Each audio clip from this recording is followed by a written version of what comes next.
Everybody has been planted in the kingdom. The kingdom is the soil. Let me break it down. I don't want to be. The kingdom is the soil, and we are the seed. God has dispatched different kingdoms, different churches. So we have a choice to plant ourselves in a, anybody following?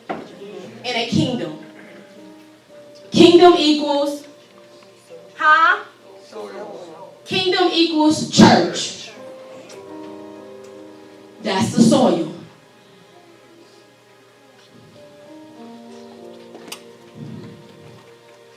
The Spirit showed me, and I'm going to move so I can go. The Spirit showed me, and I'm strictly talking about LCF because this is where I'm planted, that some have planted themselves here. But because you are the seed, you won't die.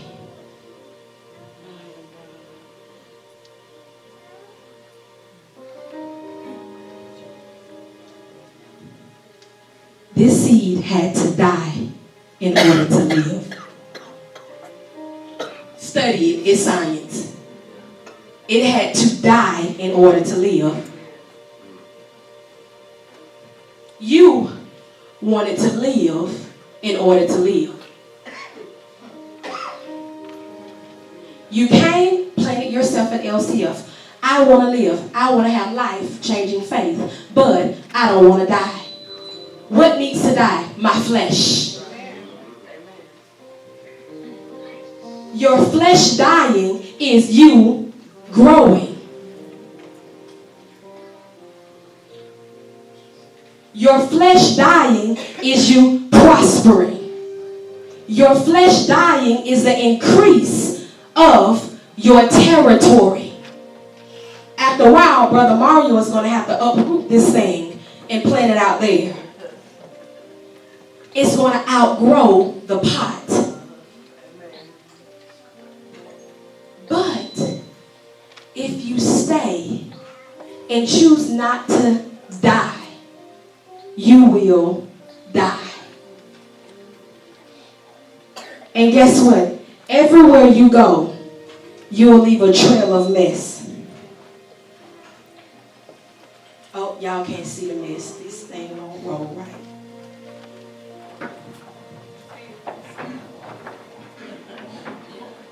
You see the trail? Everywhere you go, if you choose not to die, you're going to leave a trail of mess. And that mess is going to influence and alter the soil. It's going to alter the kingdom. So, it's going to be a need for somebody to come and pick up and clean the mess. Anything that dies, what do? We bury it. We throw it away. It's no good to us. Listen. Don't plant your seed anywhere and won't allow your seed to die. Don't plant yourself anywhere and say, I'm going to bring my seed right here and I'm going to stay the same. You're going to die. You want to know how I know? Because I've seen people. This kingdom ain't working for me. This soil not working for me. So they take their seeding cells to another soil. The same seed, the same mindset, not changing. And they go over there. So they take their seeding cells to another soil. And it's the same thing. You have to be planted. Once you're planted You have to submit your will to God's will. That's you dying. So, last thing. This seed was planted and it said, I'm going to live and I'm going to be me. I'm not going to change. It's given the same water. You are given the same word everybody else has been given. So, I will ask myself if this happened to be you. And guess what? Don't be deceiving yourself. Come correct with you. Listen, if you can't be truthful to anybody, you should be able to be truthful and real to you. It's a bad thing to lie to yourself. So, just in case this happened to be you, planted in good soil, but not flourishing, check yourself. Because you're going to look around and you're going to see everybody else flourishing, producing, growing, seeding. Seed produces seed. What seeds are you producing? What fruits are you producing? We are fruits. You can't be a fruit and not produce. Ask Jesus. He will curse you. And you'll never produce.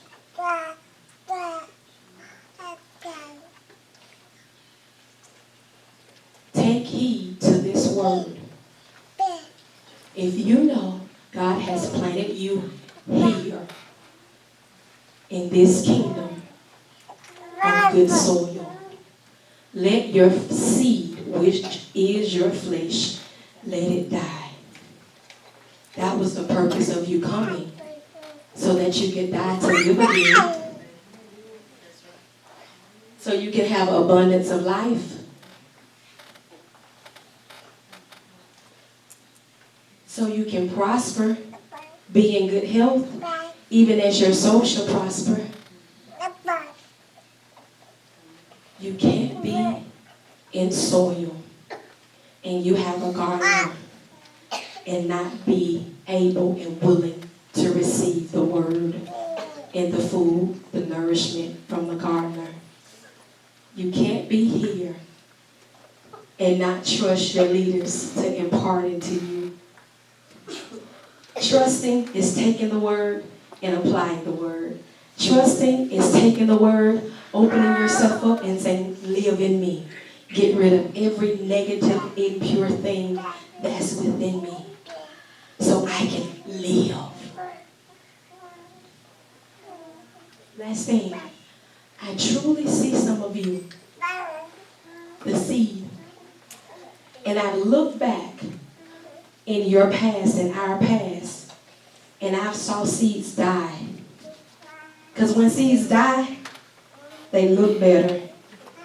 This thing real green and prickly. It'll stick you if you get too close to it. This winterish green like it's been in some hard weather storm.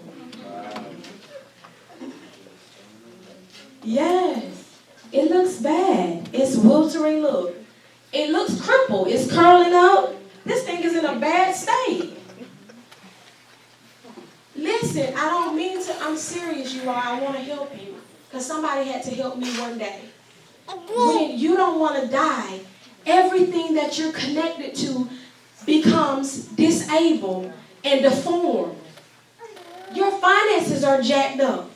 Your children are jacked up. Your household is jacked up. Your job, your car, your mom and dad, all of them. Because you're connected. Those are limbs and bridges.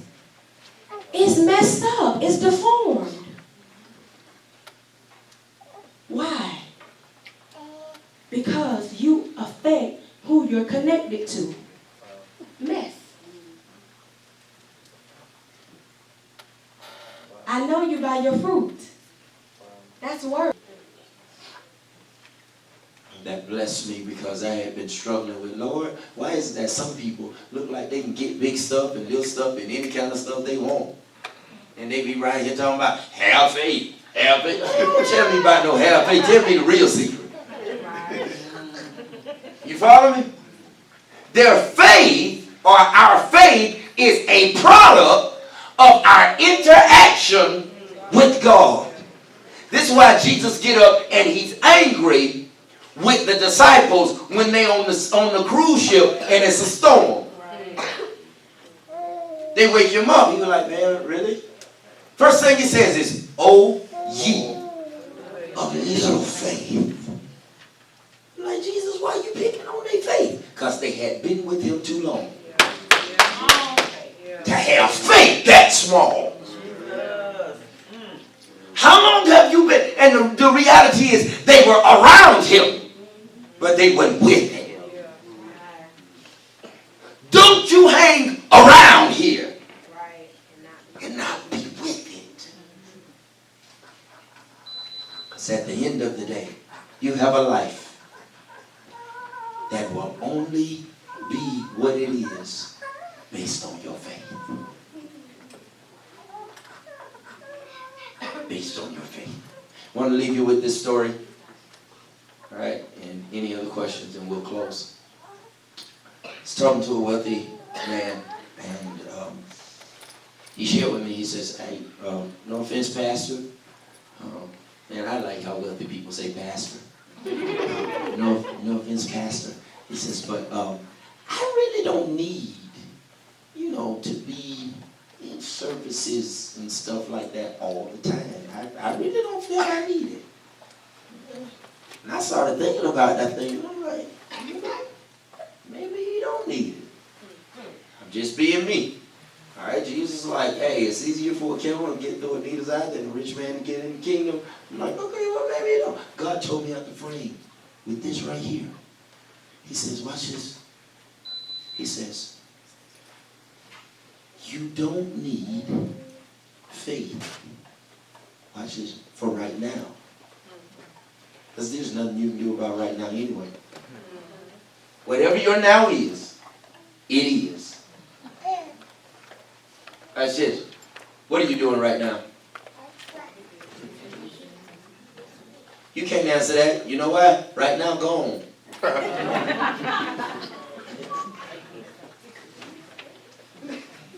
You follow me?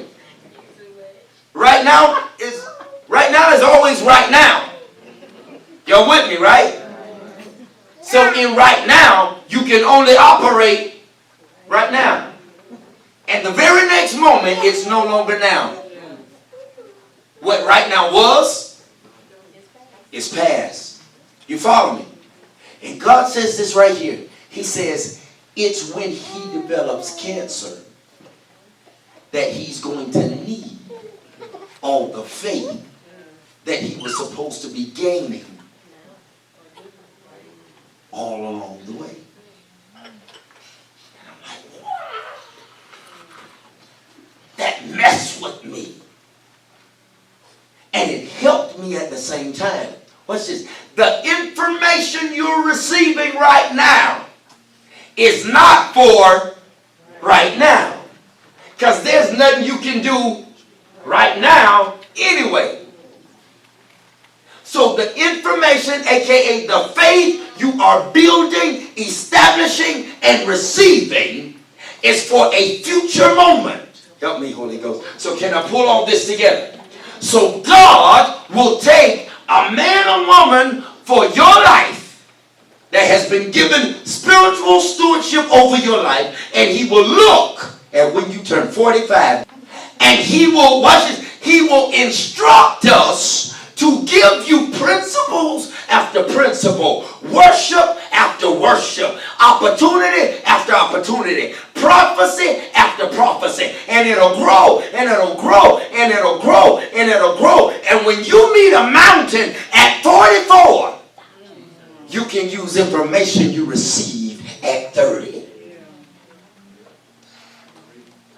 The reason why people struggle in life is because when they get to places in their life, they don't have enough faith in the bank.